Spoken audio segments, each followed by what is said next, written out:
Hello, welcome back to the Bucket of Awesomeness. My name is Phil, of course, and welcome back to my Collection Monday series. Now, if you remember last week, we were looking at my comic book collection. If you haven't seen last week's episode, click the annotation below, go watch that, and then come back and watch this one. I'm not going anywhere.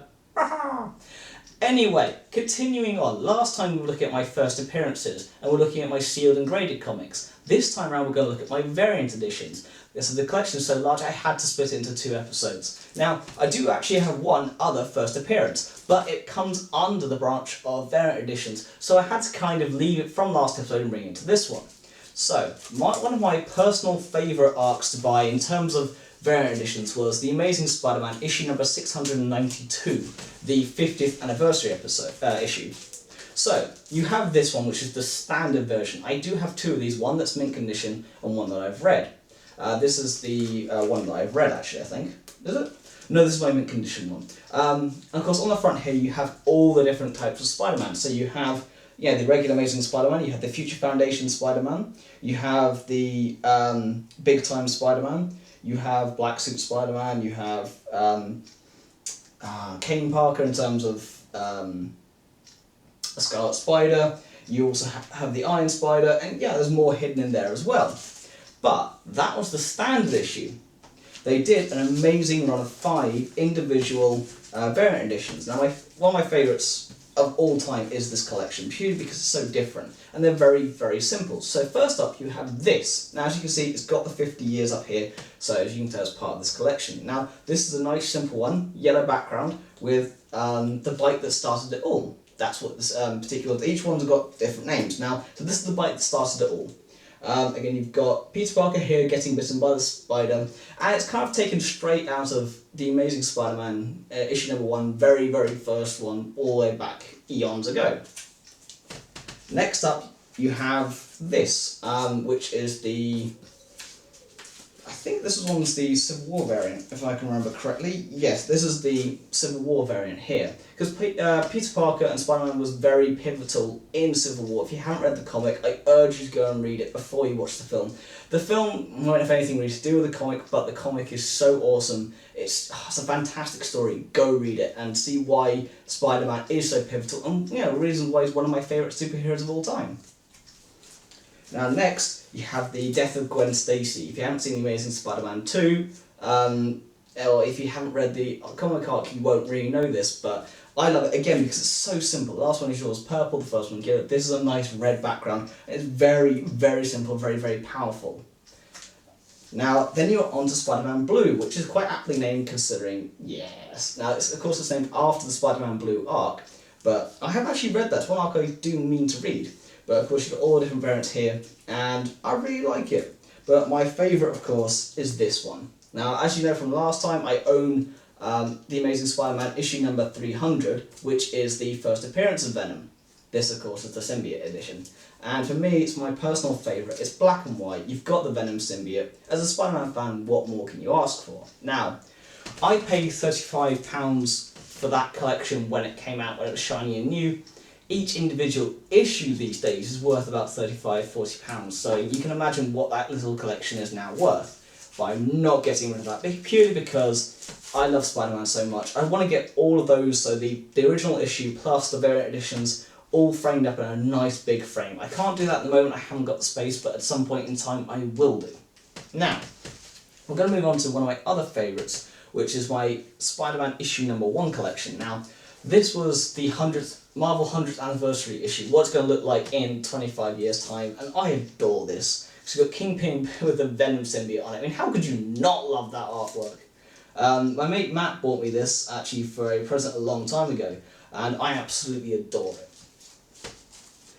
And we're going to move on to, now, talking of more of the Amazing Spider-Man, we're going to move on to my Amazing Spider-Man issue number 700, and its variant edition, which actually I put in the wrong pile because I'm a bit of a pleb. So come here. When I was talking to you last episode about the Amazing Spider-Man issue number 300, I mentioned that there's a Doc Ock variant, which I have here, or the Amazing Spider-Man issue number 700. So you've got the same artwork, but with Doc Ock. Now, if I can just dig it out, I will show you what I mean. So as I said, it's pretty much the same artwork, but done many years later. And again, I absolutely adore the variant edition, but I actually really like this. The standard version is really cool because they've got so many different versions of Spider-Man and Venom and all different kinds of artwork in one to create the eye, and I really love that look. There are many versions of the Amazing Spider-Man issue number 700 that I want to get my hands on. I just can't afford because some of them become so expensive because they're just so rare. Now we're going to move on to, again talking about variant editions, onto my Amazing Spider-Man issue number 1. Now this is the standard issue that came out. However, the variant edition I absolutely adore. Whenever I watch the Spider-Man films, especially the Amazing Spider-Man, this is what I think of in terms of art. This is what I love. The artwork inside actually is just as good, but just the variant edition here, just looking at, you've got the New York skyline reflected in his eye lenses. It's just really cool. When I pick up a Spider-Man comic, that's what I want to see. That's what I envision, him swinging through New York, beating the crap out of people. I absolutely adore it. Now, the interesting thing here, of course, for those of you who don't know, Peter Parker is actually in high school. For those of you complaining that Tom Holland's a bit young to play Spider-Man, well, actually, he's the correct age. So, I'm really looking forward to seeing that in Civil War. Now, I'm going to move off of the Amazing Spider-Man, funny enough, and move on to Alpha. Now, Alpha actually appeared in the Amazing Spider-Man. He appeared in issue 694, 693. 693 being his first appearance, and they kind of gave Peter Parker his own sidekick. It didn't really last long, but it was just a cool little run. Now we're going to move on to Spider-Man 2099 with, again, another variant edition. Now this is issue number 1, and the variant edition for that is sat right here. Now Miguel O'Hara as Spider-Man 2099 was one of my favourite characters, and I was really kind of sad when I found out that they only did a small run until they brought him back. When playing Shattered Dimensions and playing Edge of Time, you can play as Spider-Man 2099, and I absolutely love it. I really do. Oh, I forgot to mention my other Spider-Man issue number 1. This is the problem with having so many variant editions, I forget how many I've got. But again, this one I like. It's the classic Spider-Man hanging upside down pose, and again, I really love it. Now, we've also got here my Spider-Men variants. Now, here's a price now. Spider-Man was a run a couple of years back when Miles Morales took over the Ultimate Spider-Man after Peter Parker was killed, and this was a variant edition crossover where the Ultimate and Amazing universes kind of came into one, and you had Peter Parker and Miles Morales fighting in the same universe, and Peter Parker was able to go to the alternate universe and talk to Aunt May and talk to Mary Jane.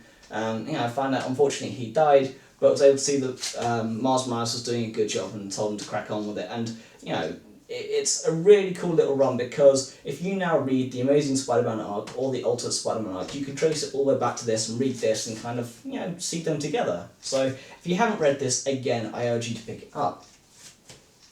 And finally, we're going to move off of the Amazing Spider-Man altogether, because yes, okay, I am a webhead, I can't help it, but I do read other things. And one of the things I read when it was out was the Avengers vs. X-Men series. And I do have quite a few of their variants, as you saw last time. But this is something I thought was quite cool. I managed to pick up 2 halves. Because when they did the variant editions for Avengers vs. X-Men, they did the Avengers half and the X-Men half.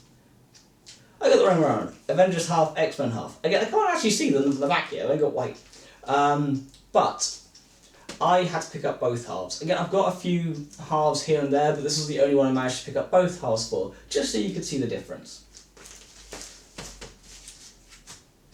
And finally, we're going to move on to Venom. Now, I only have one Venom variant edition, and that's from the new run, which is the Space Knight variant. I've only just started getting this, and I haven't actually read it yet. I've only got issues 1 to 3, so I'm going to sit down and read those later on, and have a good look at them, because he went off and joined the Guardians of the Galaxy, and I didn't actually read that run. I love Venom to pieces, but I didn't read him in that. I've got all his own single issues. In fact, from his very own series, from his Venom runs, I'm only about 12 single issues from completing everything from Amazing Spider-Man issue 300 to the present day. So that's a collection I've been building up for quite a while.